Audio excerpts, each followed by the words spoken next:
English में क्या कहते हैं और हिंदी में क्या कहते हैं। तो इसी में जो हिंदी का वर्णन हो जाता है। अब इसमें बोलो एषम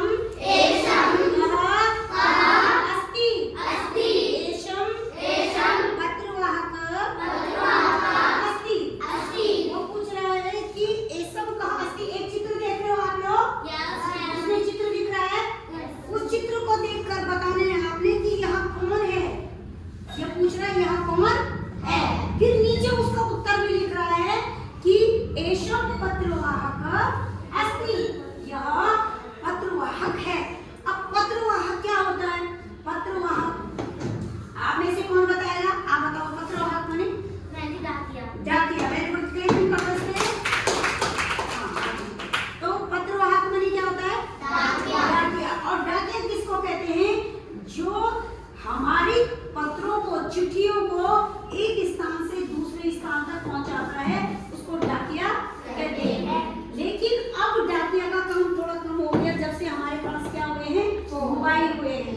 क्या हुए हैं, मोबाइल। क्योंकि अब तो लोग क्या करते हैं, घर में कोई मर गया सीधे फोन कर लो, भाई घर में ये मर गया 2 सेकंड में, और सुबह बताया और शाम को वो भाग गए। ठीक है।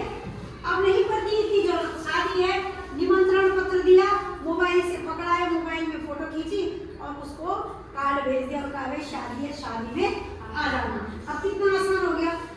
अब चिट्ठी जो है, डाकिया क्या करता था उस समय कि जैसे हमने कोई चिट्ठी लिखी। अब चिट्ठी लिखने का तरीका क्या था, सुन लो। जैसे हमने अपने बड़े भाई को चिट्ठी लिखनी है, किसी छोटे भाई ने अपने बड़े भाई को क्या लिखना है, चिट्ठी पत्र लिखना है, इसीलिए उसको पत्रवाहक कहते हैं। पत्र नहीं होता है चिट्ठी, यानी जब हम कोई पत्र किसी को लिखते हैं, ठीक है, तो उसमें लिखा जाता था परम पूजनीय बड़े भाई जी। क्या बोला जाता था, परम पूजनीय बड़े भाई जी। उसका मतलब होता है कि मतलब आप पूजनीय समान है, इसलिए उनको जो है इस तरीके से उनकी शुरुआत की जाती थी कि परम पूजनीय बड़े भाई जी, आपको मेरा सादर प्रणाम। देखो कितना बढ़िया तरीके से है ना, सादर प्रणाम। मैं यहाँ पर अपने परिवार के साथ सकुशल हूँ, यानी मैं अपने परिवार के साथ यहाँ पर ठीक ठाक हूँ। और मैं आशा करता हूँ, ठीक है, अब उसे तो पता नहीं है कि वहाँ पर वो कैसे हैं, तो वो कह रहा है कि मुझे आशा है कि आप परमेश्वर की कृपा से, परम परमेश्वर नहीं भगवान की कृपा से वहाँ पर भी सकुशल होंगे अपने परिवार के साथ। तब उसके बाद चिट्ठी पूरी विवरण लिखा जाता है कि बड़े भाई जी, मेरी पुत्री का विवाह इतनी तारीख को किया गया है और इतनी तारीख से शादी है। आप कृपया जो है बच्ची को अपना आशीर्वाद देने के लिए शादी में जरूर सम्मिलित हो। आपका छोटा भाई और उसका नाम। तो पहली चिट्ठियां ऐसी थी और उससे स्नेह भी होता था। उस समय क्या था कि चिट्ठी जाने में समय भी लगता था, 1 हफ्ता 1.5 हफ्ता, कई जगह तो 1 महीना लग जाता था।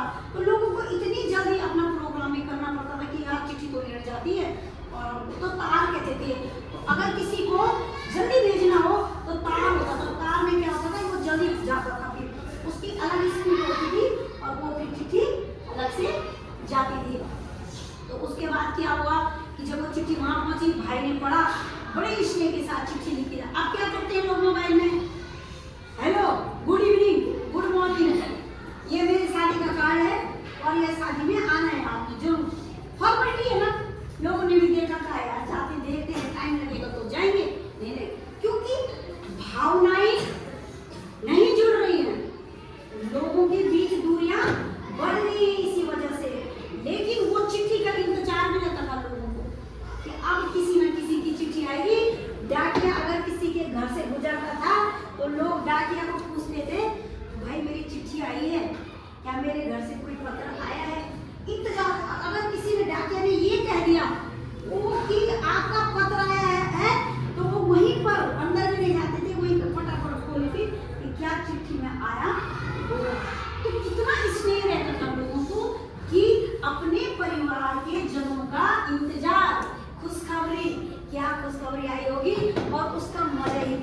कोई मजा ही नहीं रहा।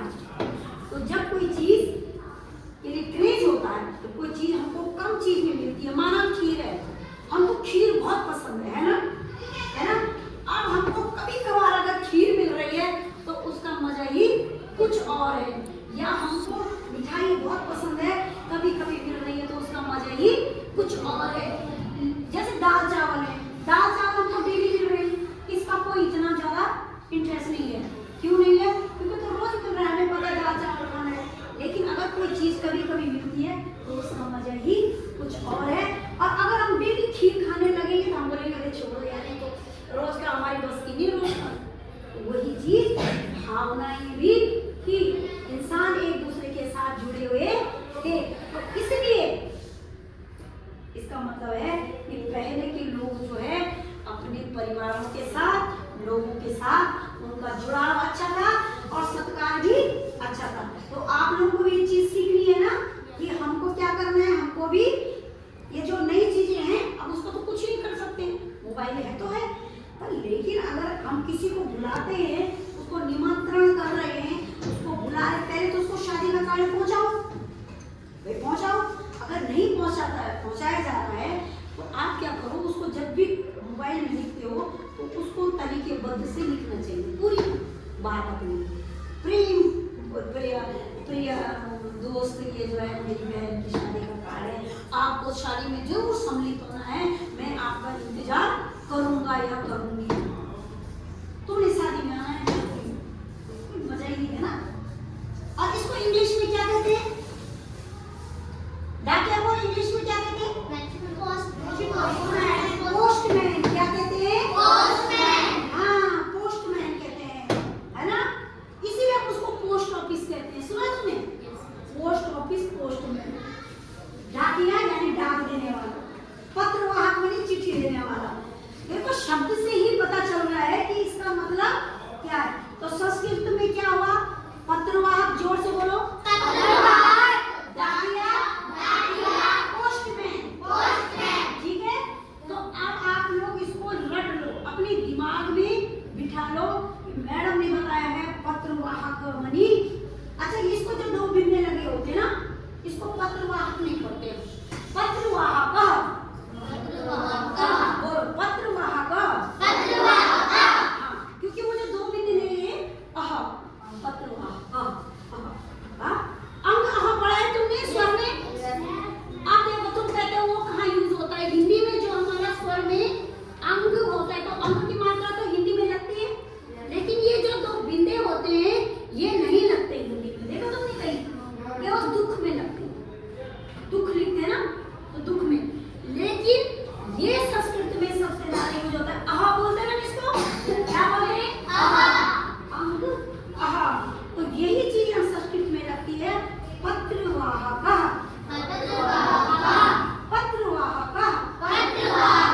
समझ आ गया? तो कभी कोई तुम्हें पूछे कि यह अहा का कहाँ यूज होता है, कहाँ इसको हम लगाते हैं, तो सीधे बताना है कि संस्कृत भाषा में